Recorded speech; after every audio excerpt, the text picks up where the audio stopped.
कौन है सूत्र? ये वही सूत्र हैं जो इस्लामाबाद, कराची, लाहौर जो कब्जा करवा रहे थे। ये सूत्र को हम लोग जो मूत्र समझते हैं, क्योंकि 20 साल से बिहार में सरकार इनकी है, 11 साल से केंद्र में इनकी सरकार है, और ये जितने चुनाव जीत करके ये लोग गए, सरकार बनाए, तो यानी सब फर्जी है। यानी असल में सुप्रीम कोर्ट ने जब से मामले को संज्ञान में लिया है और जब से इलेक्शन कमीशन को सलाह दी है, तब से इनके हाथ पैर फूले हुए हैं। भाई सूत्र पे ही तो सब कुछ होता है। सूत्र तो ही एक माध्यम है। इसका मतलब है कि आप मुसलमानों को लेकर के और दलित ST/SC को लेकर के और EBC को लेकर के आप गंभीर नहीं है, चुनाव आयोग को लेकर गंभीर नहीं है आप। अब आप हमको बताइए, चुनाव आयोग धृतराष्ट्र तो हो ही गए हैं, साइको हो चुके हैं वो। ना वो सुप्रीम कोर्ट की सलाह मान रहे हैं, ना वो संविधान को मान रहे हैं। सुप्रीम कोर्ट ने उन्हें सलाह दी, साफ शब्दों में कहा कि तुम किसी भी कीमत पर आप ये तय नहीं कर सकते कौन इंडियन है कौन इंडियन नहीं है। आप कॉन्स्टिट्यूशन के तहत काम कीजिए, और मेरी सलाह है कि आप इस आधार कार्ड को, राशन कार्ड को, अन्य कार्डों को भी आप उसमें शामिल कर लीजिए। तो ना आप सलाह मानने को तैयार है, आप कह रहे हैं कि नहीं, हम भाजपा के दुर्योधन के लिए जो काम कर रहे हैं, हमें कुछ भी जिगजैग नहीं करना। एक तो सबसे खतरनाक संकेत है ये।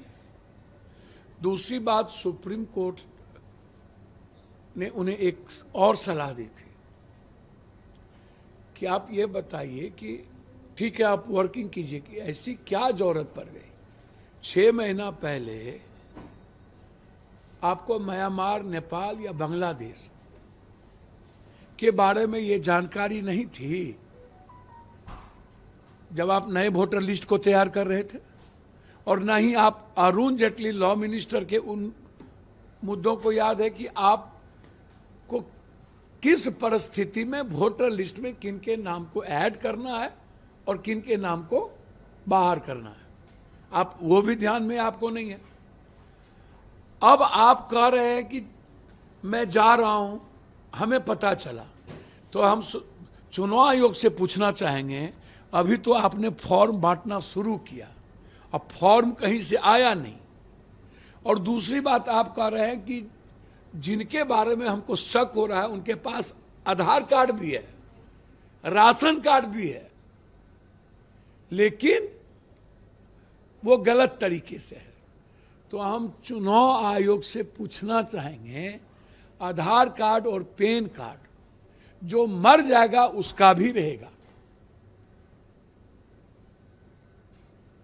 आप 123% पूर्णिया में, 126 किशनगंज में, 124 कटिहार अररिया में।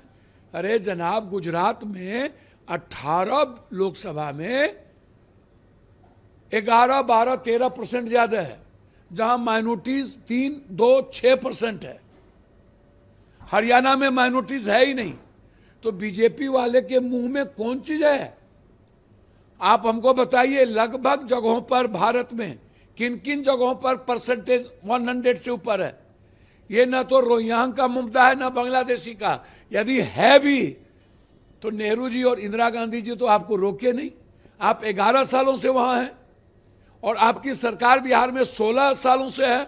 4 साल लालू यादव की सरकार थी नीतीश कुमार के साथ, तो 16 सालों में आपको पता नहीं चला, जबकि हर साल वोटर लिस्ट पर काम होता है, हर चुनाव में 1 साल काम होता है, और आप उसी वोटर लिस्ट पर आप 11 साल और 6 साल अटल बिहारी वाजपेयी प्रधानमंत्री बन गए।